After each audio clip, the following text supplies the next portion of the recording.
welcome to Austria. I'm in Austria in the Lechtaler Alpen to do some landscape photography and hiking, but today I decided to do something different.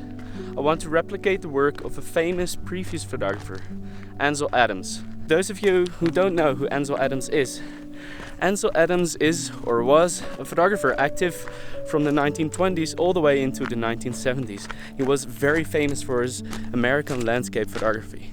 On top of that, Ansel Adams was also extremely important in developing photography in its own separate art form. I'll tell you a little bit more about him. When Ansel Adams started out in the 1920s, a lot of photographers did what was called pictorialism. Pictorialism was replicating the feel and look of a painting with photography. The reason to do that was to make photography accepted as its own separate art form. The idea being that if you show your art form is similar to older art forms, it will get the same amount of respect. This didn't really work, and Ansel Adams quickly rejected this idea. Instead of making his photos look like paintings, he started to use photographic techniques to make photography into something else entirely. And it was the first major step into developing photography into what it is today. Of course, he wasn't alone in doing this.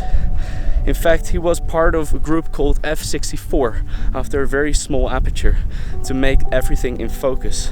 There's more photographers like him, but he is the most prolific one, and today I'm trying to replicate his work.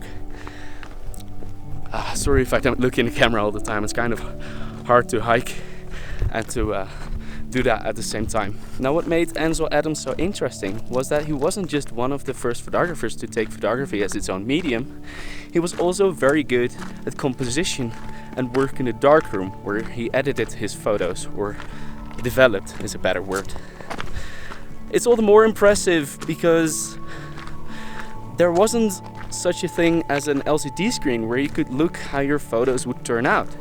Ansel Adams was one of the first photographers to use pre-visualization, now built in every camera.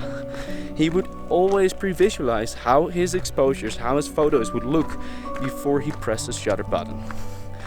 Ansel Adams' photos are easy to spot.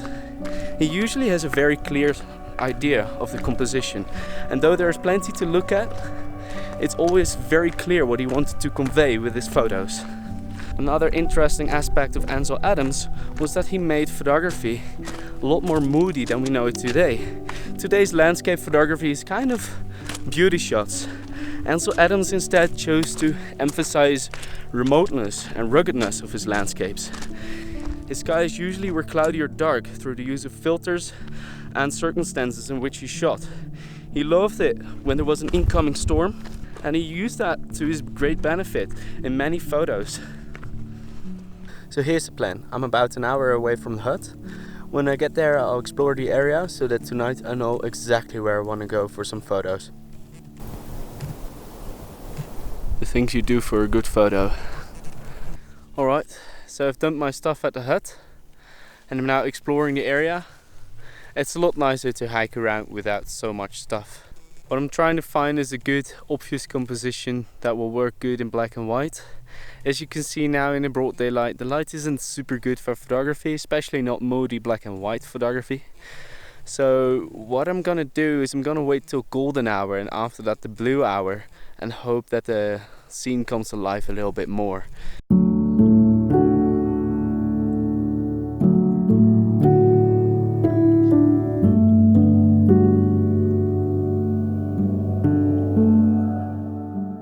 This is it, I think. This is the spot I'm gonna use to photograph the photo. As you can see, the mountain in the background looks amazing, and I can use some of the rocks here in the foreground to create some kind of leading line towards the mountain, and hopefully that will make for a worthy composition.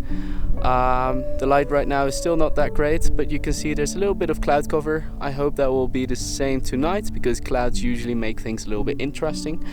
So for me, it's basically get down back to the hut, eat, and then go out again.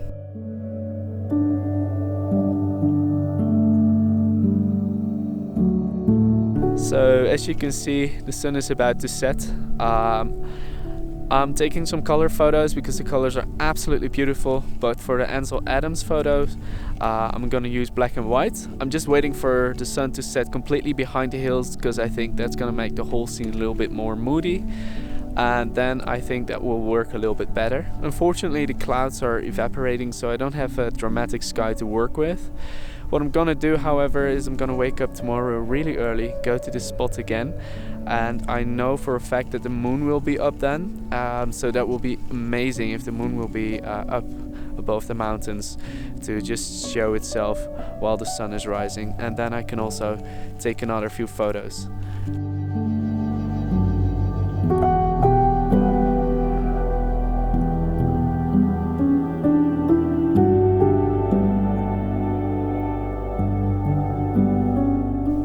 Morning. The sun is about to rise. Behind me you can also see the first light touching the mountains. It looks absolutely beautiful. I'd say it's late blue hour.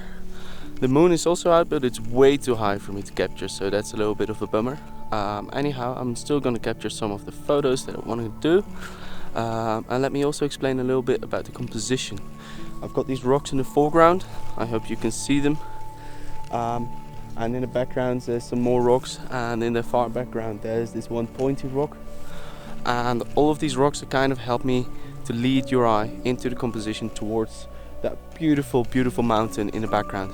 So that's why I chose this composition, and I think it's a little bit Ansel Adams like you have many elements but together they make a very strong simplistic point.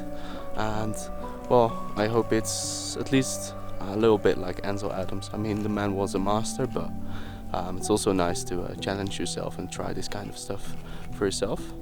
So without further ado, I'm gonna switch over to photo mode.